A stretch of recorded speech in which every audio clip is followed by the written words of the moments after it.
fazer um país novo, mão na mão há de nascer vontade. Assim vamos todos cantar povo, cantar paz, cantar pão, liberdade, desencanto e desilusão. E hoje eu lia num jornal, um jornal de referência aqui no Norte, que o Primeiro-Ministro dizia que todos devem assumir o plano de estabilidade e crescimento. Todos, diz o Primeiro-Ministro. Todos. E é curioso que ele diga isto, quando nós soubemos esta semana, e soubemos de fonte bem segura, que nem no Governo todos estão de acordo com o plano de estabilidade e crescimento. E, portanto, esta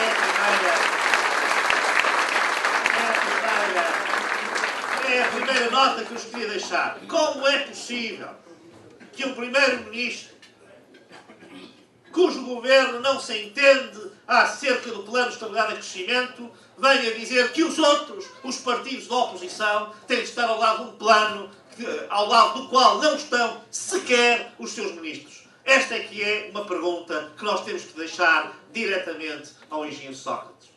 E queria dizer-vos que eu não tenho aqui nenhum tabu, nem nenhum preconceito em explicar qual deve ser a posição do PSD quanto a esse plano de estabilidade e crescimento.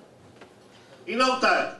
Porque a primeira coisa que nós devemos denunciar é que o Primeiro-Ministro quis fazer uma votação na Assembleia da República, quando essa votação não é necessária, não é exigida, nem por lei, nem por Bruxelas, e, portanto, é totalmente desnecessária a existência de uma votação esta quinta-feira sobre o Plano de Estabilidade e Crescimento.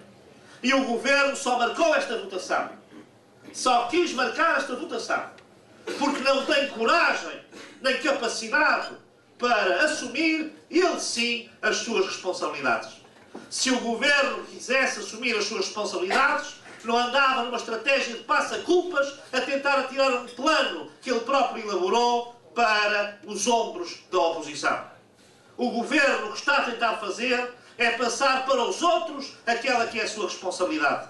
Pois eu digo-lhes, enquanto candidato à liderança do PSD, como presidente do PSD e eventualmente como candidato a primeiro-ministro, há uma coisa que eu farei sempre. É que obrigarei o Governo a assumir as suas responsabilidades e não deixarei que ele ande nesta estratégia de passa-culpas da responsabilidade para a oposição.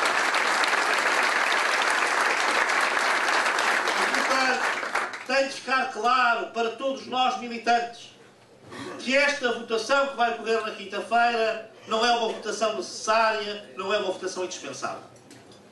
Não é um orçamento de Estado.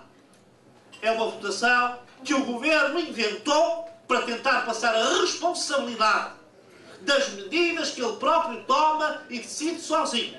E que, diga-se de passagem, são medidas que ele toma apenas para resolver problemas que só os socialistas criaram. Porque nós temos de denunciar isto. A situação dificílima em que se encontra Portugal. A situação, mesmo diria, perturbadora do ponto de vista financeiro e económico em que se encontra Portugal, deve-se única e exclusivamente aos socialistas e ao Partido Socialista. Nós levamos em cima, com quase 15 anos ininterruptos de socialismo, desde 95 até 2010, com uma curta interrupção entre 2002 e 2005. Portanto, se os socialistas estão no poder praticamente há 15 anos, de quem é a responsabilidade da situação que nós temos hoje? Não é com certeza do PSD e é de certo do Partido Socialista. Mais vos digo, meus caros amigas e amigos militantes, mais vos digo que essa responsabilidade é ainda mais do engenheiro Sócrates. Porque nestes últimos 5 anos ele governou com maioria absoluta e, portanto, todas as decisões políticas que tomou são decisões que ele tomou com toda a liberdade para tomar.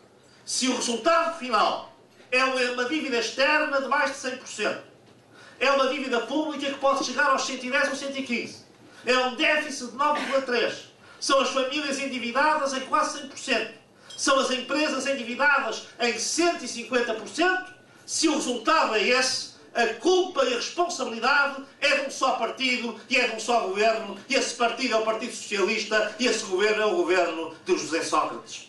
E por isso eu digo, não vale a pena deitar areia para os olhos dos portugueses e das portuguesas. Não vale a pena, porque nós sabemos quem é o responsável. E por isso não é com uma votação de um plano, que é um plano feito pelo governo sozinho, para resolver problemas que ele criou sozinho, não é com essa votação que ele vai pôr nos nossos ombros a responsabilidade que não é nossa. E queria agora dizer-vos, com esta mesma veemência, com esta mesma força, que se o plano de estabilidade e crescimento for aquele que se anuncia, e se o governo não fizer nenhum recuo, nós, PSD, devemos votar contra este plano.